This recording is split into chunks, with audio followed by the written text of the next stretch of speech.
The Galactic Museum of Antiquities floated above the planet Tessar Prime like a crown of glass and light. Stretching across 3 massive orbital rings that could be seen from the surface below.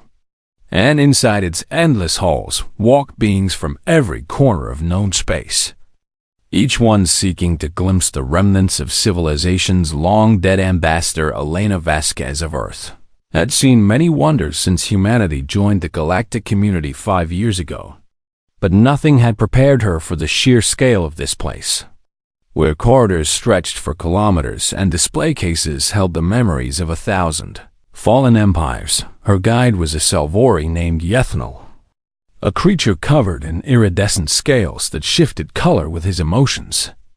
And right now those scales flickered with pale yellows and grays that Elena had learned to recognize as nervousness. "We are approaching the Dominion Wing," Yethnal said through his translator device. His natural whistling speech converted into careful English. "And I must warn you, Ambassador, that many visitors choose to avoid this section entirely." Elena raised an eyebrow at this statement, wondering what could possibly make seasoned space travelers afraid of a museum exhibit. But she said nothing and simply followed her guide deeper into the ancient corridors. The air grew colder as they walked, and Elena noticed that the other visitors seemed to thin out the further they went, until eventually she and Yethnal were completely alone in a hallway lined with black stone walls and dim lighting that cast long shadows across the floor. The Dominion ruled this region of space for 15,000 years, Yethnal explained, his voice dropping lower with each word. And during that time they conquered and enslaved over 200 sentient species, using them for labor, for experimentation, and for purposes far darker than either of those. Elena had read the historical briefings before this visit, and she knew that the Dominion had been one of the most brutal empires in galactic history, making even the worst human dictatorships seem almost gentle by comparison. "What happened to them?" she asked. "They fell," Yethnal replied simply. "As all empires eventually fall, though the exact cause remains debated among scholars to this day. And some say it was internal rebellion, while others claim it was simply the weight of their own cruelty collapsing upon them." They stopped before a display case made of black glass that seemed to absorb the light around it. And inside Elena could see a single object, illuminated by a pale beam from above it. Was a skull, not a real skull, she realized after a moment of study, but a carving made from bone-white stone that gleamed with an inner luminescence. And its surface was covered in ancient symbols that pulsed with faint blue light like something breathing in the darkness. The skull was roughly humanoid in shape, but wrong in ways that made Elena's artist eye twitch with discomfort, because the proportions were off in subtle ways that suggested whoever made it either did not understand anatomy or understood it too well and chose to distort it deliberately. "The idol of Kethvar," Yethnal whispered, and Elena noticed that his scales had gone completely pale. "Carved from the compressed remains of 1 billion sentient beings who were sacrificed to the Dominion's god over the course of 3,000 years. Elena studied the artifact with the professional detachment she had cultivated over years of diplomatic service, noting the craftsmanship and the obvious age and the strange way the light seemed to bend around. Yet she had seen worse things in Earth's own museums. She reminded herself, because humanity had proven quite creative in its own history of cruelty. And the skull made of compressed bones was horrible, but not beyond her comprehension. But something made her pause and look more carefully at the display. The skull's empty eye sockets were pointed downward, she realized, angled toward the floor in a pose that seemed almost submissive. And for some reason, this detail struck her as significant, though she could not say why. "Curator Yethnal," Elena said slowly, "is this artifact supposed to be looking at the ground like that?" The Salvori turned to look at the display case, and the sound that came from his throat needed no translation. because it was pure and absolute terror given voice. "It has never done that before," he said, his scales now cycling through colors Elena had never seen. "In 12,000 years since its recovery from the Dominion ruins, it has never once changed its position."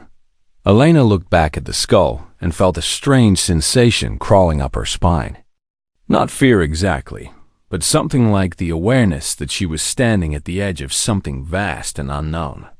"What do you mean it changed position?" she asked, keeping her voice calm through years of diplomatic training. "The idol always faces forward," Yethanel said, his translator struggling to keep up with his increasingly frantic whistling. "It always looks straight ahead at whoever stands before it. And every being who has ever viewed it reports the same thing, that they feel its gaze upon them, that they feel judged and measured and found worthy of consumption."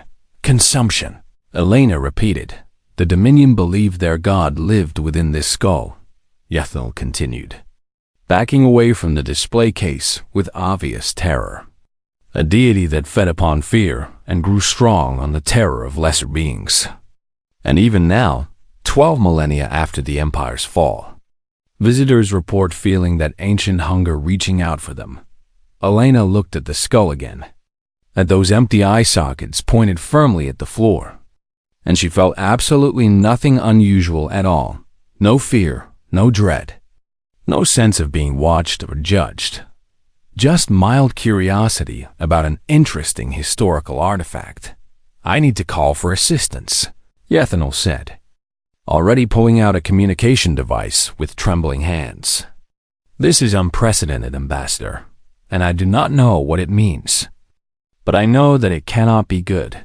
Within minutes, the museum's alarms were sounding and security teams were rushing through the corridors, and Elena found herself being escorted to a secure room while scholars and priests and specialists of every kind descended upon the Dominion wing, and through it all, she kept thinking about that skull and its downcast gaze, wondering why an ancient idol that had terrified countless beings across thousands of years had chosen to look away the moment she walked into the room. She did not feel special or powerful or chosen. She just felt confused, but somewhere deep in the back of her mind, in that place where instinct lived and whispered truths that logic could not explain, she knew that something fundamental had shifted in the galaxy's understanding of humanity, and she had a feeling that she was about to find out exactly what that something was. The conference room aboard the museum's administrative station was filled with beings that Elena had never seen before. Creatures of every shape and size gathered around a circular table that hummed with holographic displays showing the skull from every angle. She counted at least 15 different species in the room, including several that her briefing materials had not mentioned. And all of them were looking at her with expressions that ranged from curiosity to fear to something that might have been. HFY Archivist Morvith sat at the head of the table, an ancient being whose species Elena could not identify. With a body that seemed to be made of crystallized smoke and eyes that glowed with soft purple light, Ambassador Vasquez, Morvith said, their voice echoing strangely as if coming from multiple directions at once. "We have gathered here because what happened today has no precedent in recorded galactic history." Elena nodded and kept her expression neutral, falling back on her diplomatic training to hide how strange and overwhelming the situation felt. "The idol of Cathver has been studied for 12,000 years, Morvith continued, gesturing to the holographic displays, "and in all that time, it has never once changed its orientation. Never once altered the direction of its gaze. Never once shown any reaction to the beings who stood before it." The display shifted to show historical recordings. Images of the skull throughout the ages sitting in temples and ruins and private collections. And in every single image, those empty eye sockets were pointed straight ahead with what Elena could only describe as hungry attention. "Until today," said another being at the table, a priest wearing robes covered in protective symbols. "When a human entered the chamber, And the idol looked away. Not just looked away, corrected a third speaker. A scientist whose long tentacles tapped nervously against the table surface, but looked down, in a posture that our cultural analysts have identified as submission or possibly shame. Elena absorbed this information and tried to process what it might mean. But she kept coming back to the same question that had been bothering her since this whole situation began. Why would it react to me specifically? She asked.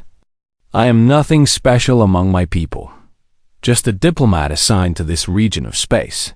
The room fell silent, and Elena noticed that several of the beings present exchanged meaningful glances that suggested they knew something she did not. Ambassador, Morvid said carefully, we must first establish some facts about your experience in the Dominion Wing. So please answer truthfully because your responses will help us understand what we are dealing with. Elena agreed to answer their questions. When you entered the corridor leading to the idol's display, asked the scientist with tentacles, what did you feel? Elena thought back to those moments, remembering the cold air and the dark walls and the growing emptiness of the hallway as other visitors disappeared.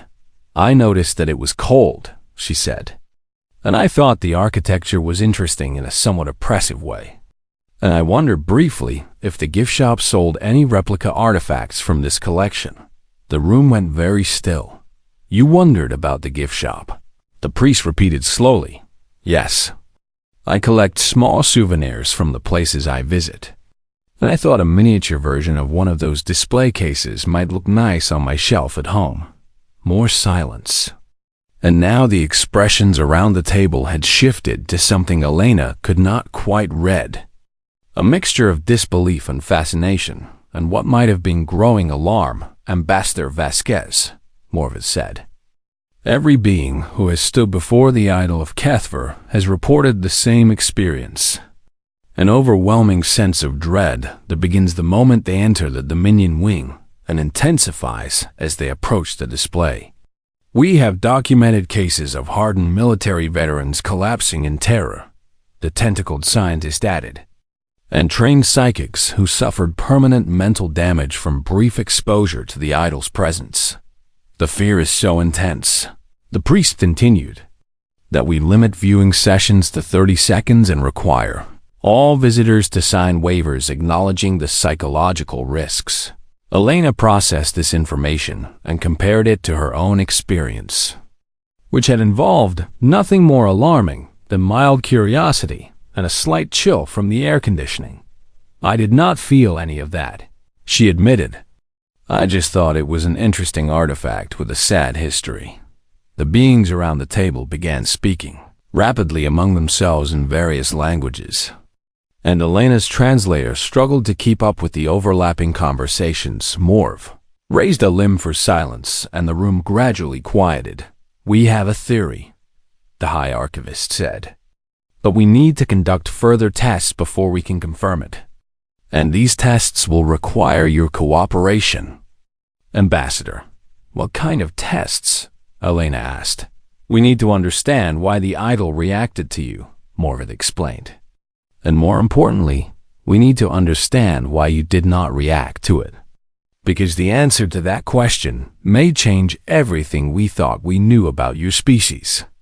Elena agreed to the tests because she was curious herself and because she knew that her government would want answers about this unprecedented situation over the next several hours. She submitted to scans and examinations and interviews, allowing alien scientists to study her brain patterns and genetic makeup and psychological profile, and throughout it all, she kept thinking about that skull sitting alone in its display case.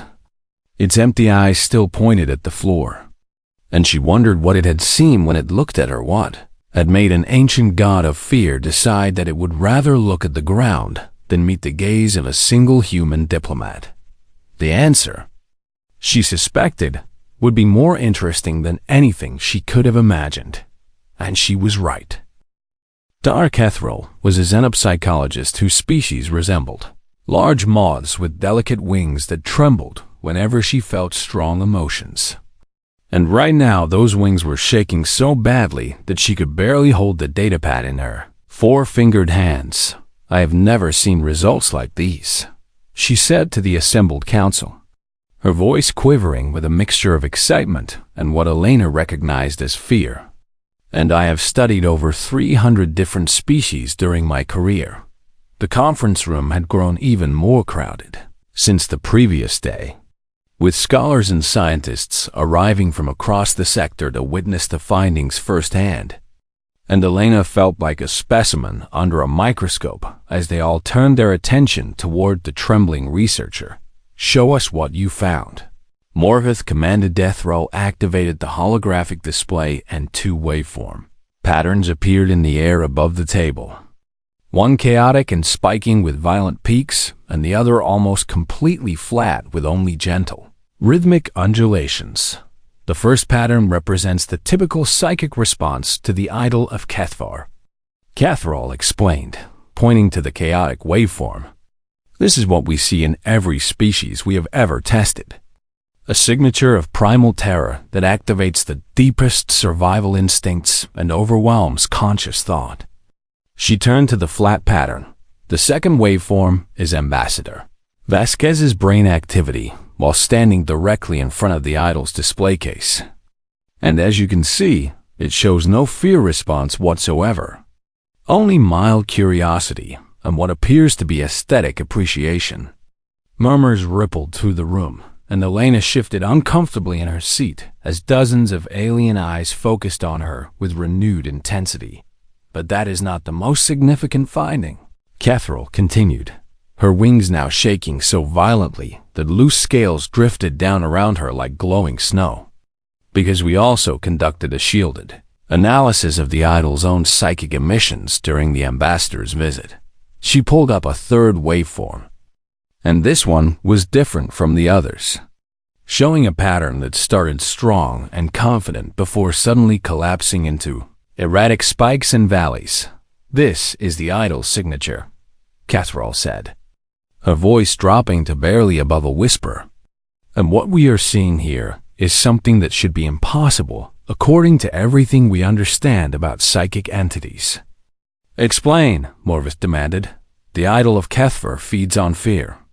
Catherall said, "It is a conduit for an entity that has sustained itself for millennia by consuming the terror of sentient beings, growing stronger with each frightened soul that stands before it." She pointed to the collapse in the waveform. But when Ambassador Vasquez approached, the idol's psychic output did not increase, as we would expect when encountering new prey. Instead, it decreased dramatically and showed patterns consistent with what we can only describe as confusion, followed by retreat. The room erupted in overlapping voices, and Elena's translator gave up trying to process the cacophony. But she understood enough to know that what Catherall was suggesting had shaken everyone present to their core. "You were saying," Morvis said slowly after restoring order, "that the idol was afraid of the human, not afraid of her specifically." Catherall clarified, "but afraid of what she represents. Afraid of something fundamental about her species that it could not comprehend or consume." She pulled up more data. Historical records and evolutionary charts and psychological profiles that Elena could not fully interpret, but that clearly meant something significant to the assembled experts. The Dominion's god fed on fear. Catherall continued. This was its nature and its purpose and the source of all its power. And every species in the galaxy experiences fear in essentially the same way, as a response to threats that triggers avoidance and submission. But humans are different. This last statement was not a question, and Catherall nodded her moth-like head in confirmation. Humans have a relationship with fear that we have never encountered in any other sentient species, she said. And when I first analyzed the data, I thought there must be some error because what I was seeing made no logical sense. She turned to Elena with an expression that mixed scientific curiosity with something like awe. Ambassador, your species does not merely tolerate fear. You actively seek it out. And you have built entire industries around the experience of being terrified. Elena considered this observation and realized that Kethril was right in a way that she had never really thought about before. You mean things like horror movies, she said, and haunted houses and roller coasters and scary stories. Exactly, Kethril said. And this is completely unprecedented in galactic psychology, because every other species treats fear as something to be avoided at all costs. While humans deliberately expose themselves to terror for entertainment, you create fictional monsters to frighten yourselves, the priest added with obvious bewilderment. And then you pay money to experience that fear in controlled settings. You tell your children scary stories before they sleep.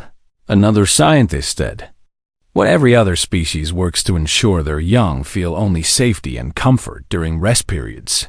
You celebrate holidays centered around fear and death, Morvith observed. Decorating your homes with symbols of terror and dressing as creatures of nightmare. Elena thought about Halloween and horror films and the way humans gathered around campfires to share ghost stories. And she realized that what these aliens found bizarre was something she had always taken for granted. We find fear exciting, she said simply. It makes us feel alive. The room fell silent and Kethril's wings finally stopped trembling as she stared at Elena with an expression of profound understanding. That is exactly why the idol looked away, Kethril said. Because it encountered something it has never faced in 12,000 years of feeding on the terror of countless beings. A predator cannot consume prey that enjoys being hunted, Morvith added. And a god of fear has no power over worshippers who find terror pleasurable. You have not conquered fear, Kethril concluded. You have domesticated it. Turned it into a pet that performs tricks for your amusement. Elena sat quietly as the implications of these words settled over the room like a heavy blanket. Understanding for the first time why an ancient god had chosen to look away, rather than meet her eyes. It was not that she was special or powerful or chosen. It was simply that she came from a species that had done something no other beings in the galaxy had ever managed. They had learned to make fear their toy, instead of their master, and apparently even gods found that prospect terrifying.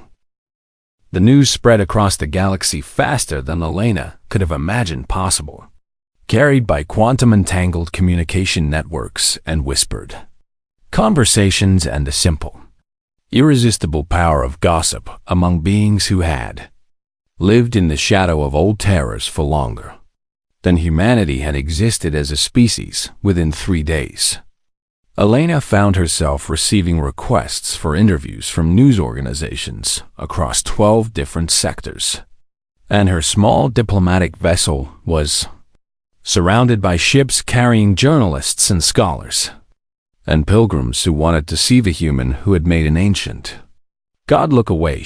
She sat alone in her quarters, trying to process everything that had happened when her door chimed with a request for entry.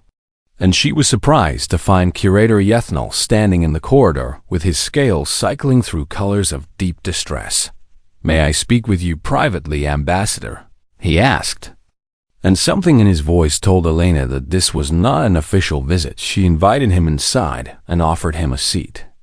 Noticing that his movements were stiff and uncertain, like someone carrying a heavy burden they were not sure how to set down. I must tell you something, Yethanol said after a long moment of silence. Something my people have hidden from the galactic community for thousands of years, because the shame of it was too great to speak aloud. Elena waited patiently because she had learned in her diplomatic career that the most important truths often came slowly and painfully from those brave enough to share them. The Selvori were among the Dominion's conquered peoples, Yethnal finally continued, his voice barely above a whisper. We were one of the first species they subjugated when their empire began to expand. And we served them for 10,000 years as slaves and laborers, and something far worse. His scales had gone completely pale. drained of all color-like life, slowly leaving a body. We were their feedstock, he said. Bred specifically to produce the strongest possible fear response. Because our terror was considered a delicacy by the Dominion's priests and the entity they worshipped. Elena felt her chest tighten with sympathetic pain as she listened. They would parade us before the idol of Keth, in groups of thousands. Yet Anal continued, and the entity within would drink our fear like wine, savoring each individual's unique flavor of terror. And those it found most delicious would be selected for sacrifice. I am so sorry, Elena said softly. You do not understand yet, Yethanol replied, finally meeting her eyes. Because the worst part is not what they did to my ancestors. The worst part is what they left behind. He stood and began pacing the small cabin, his movements jerky with ancient grief. When the Dominion fell, we thought we were finally free. But we discovered that 10,000 years of selective breeding had changed us at the genetic level. And the fear they had cultivated in us had become part of our very nature. He stopped and turned to face Elena with an expression of desperate exhaustion. Every Selvari child is born already knowing that terror, he said, carrying the memory of the idol's gaze in their blood. Waking from nightmares about temples they have never seen and sacrifices they never witnessed. And we have never been able to free ourselves from this inheritance. Elena understood now why Yethanol had sought her out. Why he was sharing this painful history that his people had hidden for so long. We cannot look upon the idol without reliving our ancestors' torment, he said. And we cannot pass by the Dominion wing without feeling the old hunger reaching for us. And we have spent 12,000 years trying to heal from wounds that were carved into our very genes. He moved closer to Elena, his movements suddenly urgent. But you looked upon that thing and felt nothing, he said. And more than that, it feared you, Ambassador. Do you understand what this means to species like mine? Elena thought carefully before responding because she knew that her words would matter more than perhaps any she had ever spoken. Yethanol, she said gently. The idol did not fear me personally. It feared what I represent. A species that decided fear is just another emotion to be experienced rather than a master to be obeyed. But how? Yethanol asked, and his voice cracked with longing. How did your people learn to do this when all of ours have failed? Elena considered the question seriously, thinking about human history and all the terrors her own species had faced and inflicted upon themselves over thousands of years of civilization. We did not conquer fear by being brave, she finally said. We conquered it by being stubborn and curious and sometimes incredibly foolish. She stood and placed a hand on Yethanol's trembling shoulder. Humans have suffered our own horrors, she continued. We have committed genocide against our own kind and tortured each other and built empires on the bones of the defeated. And the survivors of these atrocities carried trauma in their blood, just like your people do. Then how are you not broken like us? Yethanol asked, because somewhere along the way we decided to look directly at the things that frightened us. Elena replied, we told stories about our monsters and gave them names and faces. We created art about our darkest fears and shared those fears with each other until they became familiar. She thought about all the ways humans had transformed terror into something manageable. We did not make fear go away, she said. We just refused to let it be the one in control. And eventually, we discovered that looking directly at the thing that terrifies you is the first step toward taking away its power. Yethanol was quiet for a long moment, his scales slowly regaining some color as he processed her words. You make it sound simple, he finally said. It is not simple at all, Elena admitted. It is the hardest thing any being can do. To face the source of their terror and choose to stand their ground instead of running. She smiled at him with genuine warmth. But Yethanol, you came here today and told me the darkest secret of your people. A shame you have carried for 12,000 years. And that took more courage than anything I did in that museum. The Salvori's scales flushed with colors Elena had never seen before. Warm hues that she suspected might indicate hope. "You are already braver than you think you are," she told him. "And if one species can learn to domesticate fear, then others can learn too." Yethnal looked at her with an expression that mixed gratitude with determination. "Will you help us?" he asked. "Will you teach us how your people learn to face the darkness?" Elena nodded without hesitation. "That," she said, "is exactly why I became a diplomat." And in that moment, in a small cabin aboard a diplomatic vessel surrounded by stars, the first seeds of something unprecedented in galactic history were planted, a partnership between prey and something new. Something that had learned to play with monsters instead of running from them. Something human. 1 year had passed since Ambassador Elena Vasquez first walked into the Dominion wing of the Galactic Museum of Antiquities. And in that time, the galaxy had changed in ways that no one could have predicted. She stood now at the entrance to that same corridor, but she was not alone anymore. And the beings gathered behind her represented something that had never existed before in galactic history. There were 37 species assembled in the hallway, representatives from every civilization that had once been prey to the Dominion's hunger. Beings who carried ancient terror in their genes and their cultures and their very souls. The Salvori were there in great numbers, their scales shimmering with nervous energy, but also with something new that Elena had watched grow over the past 12 months. Hope. The Cathani stood beside them. Insectoid creatures whose compound eyes reflected the dim lighting like scattered jewels. And behind them came the morning choir of Terminus 7. Beings of pure sound who had spent millennia singing laments for their lost ancestors. And there were others. So many others. Species that Elena had come to know.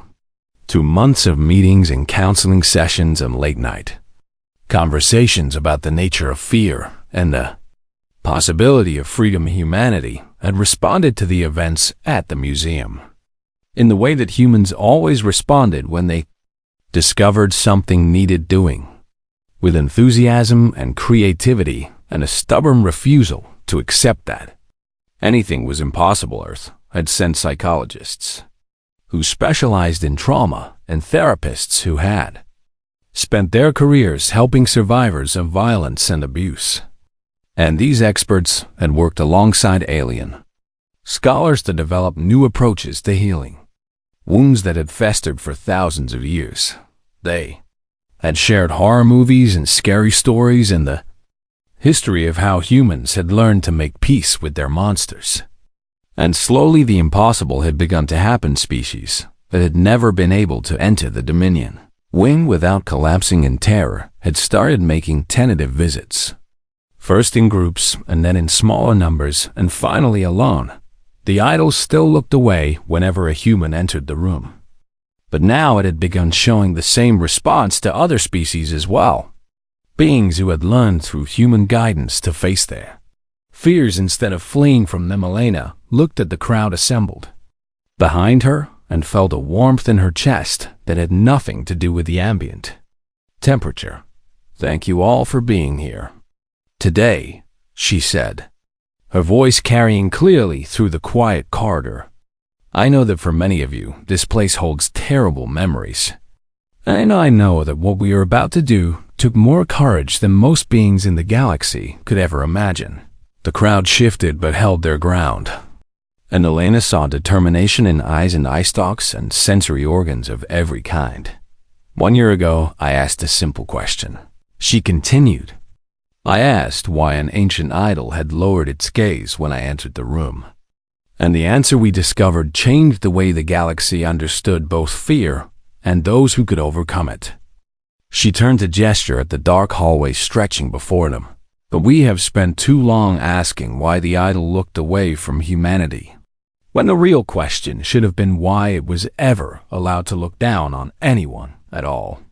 The crowd murmured with agreement, and Elena felt the energy in the corridor shift from nervous anticipation to shared resolve as Al stepped forward from the group. his scales displaying colors of pride and determination that Elena had never seen from him before. And in his hands, he carried a simple piece of black cloth folded with ceremonial precision. My ancestors were paraded before that thing for 10,000 years, he said, his voice strong and clear. They were told that their fear was a gift to be offered, that their terror was sacred, that they existed only to feed an entity that cared nothing for their suffering. He began walking toward the display case at the end of the corridor, and the crowd followed him like a tide of beings, finally reclaiming something that had been taken from them long ago. But I learned something this year, Yethanel continued as they walked. Something that a human showed me through patience and kindness and the simple revolutionary act of refusing to be afraid. They reached the display case where the idol of Kethvar sat in its pale beam of light. Those empty eye sockets still pointed at the floor in eternal submission before something they could not comprehend. I learned that fear is not a god, Yethanel said. It is just a feeling. And feelings can be understood and managed, and even transformed into something useful. The security fields around the display case parted. Clearance granted by the Galactic Compact itself after months of debate and the testimony of hundreds of beings who had found healing through the human approach to terror. Yethanel lifted the black cloth and held it before him like a banner of victory. You do not get to look at us anymore, he said to the skull, his voice ringing with 12,000 years of accumulated defiance. Not down, not forward, not at all. He placed the cloth over the idol, covering those ancient carvings and those pulsing glyphs and those empty eye sockets that had terrorized generations beyond counting. You are done. For a moment there was absolute silence in the corridor, a held breath that seemed to stretch across the entire galaxy, and then the cheering began. It started with the Selvori, their voices raised in triumphant whistles that their translators could not fully capture, and it spread through the crowd like wildfire until beings of every shape and size were celebrating. Together Elena watched as creatures who had lived their entire lives in the shadow of ancient terror finally allowed themselves to feel joy. As former victims stood tall and proud before the thing that had once defined their existence as prey, young Cathani child approached her through the crowd, their compound eyes reflecting the celebration like 1,000 tiny mirrors. Ambassador, the child asked in a voice still learning to form words. Are humans never afraid of anything? Elena knelt down to meet the child at their level, a smile spreading across her face. We are afraid of plenty of things, she said. We fear losing the people we love, and we fear failure and embarrassment. And some of us are terrified of spiders, or heights, or speaking in front of crowds. The child tilted their head in confusion. Then how did you teach everyone to stop being afraid of the idol? Elena thought about the question and all the complicated truth it contained.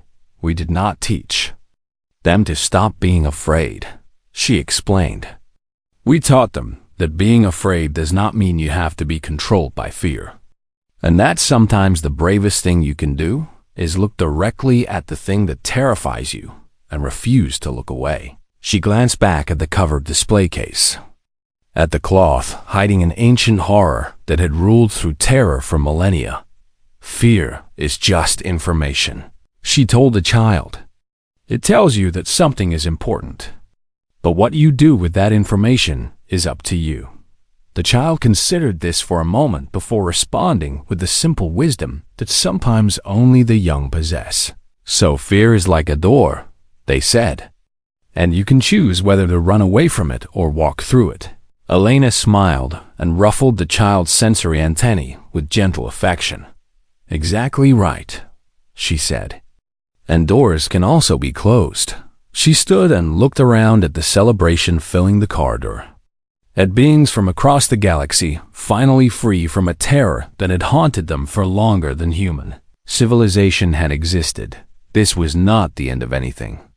She knew because trauma did not heal overnight, and there would be setbacks and difficulties in the years to come, but it was a beginning. A first step toward a galaxy where fear could no longer rule, where ancient monsters could be covered with cloth and forgotten, where the prey could finally become something more than their suffering. And somewhere in that crowd of celebrating beings, Elena saw Yethanol looking at her with scales that glowed with gratitude and pride. She nodded to him, and he nodded back. Two beings from different worlds who had learned together that the greatest victory was not defeating monsters, but teaching others that monsters could be defeated. The idol of Keth sat beneath its cloth, silent and powerless, a relic of an empire that had believed fear would rule forever. It had been wrong, and humanity had proven it.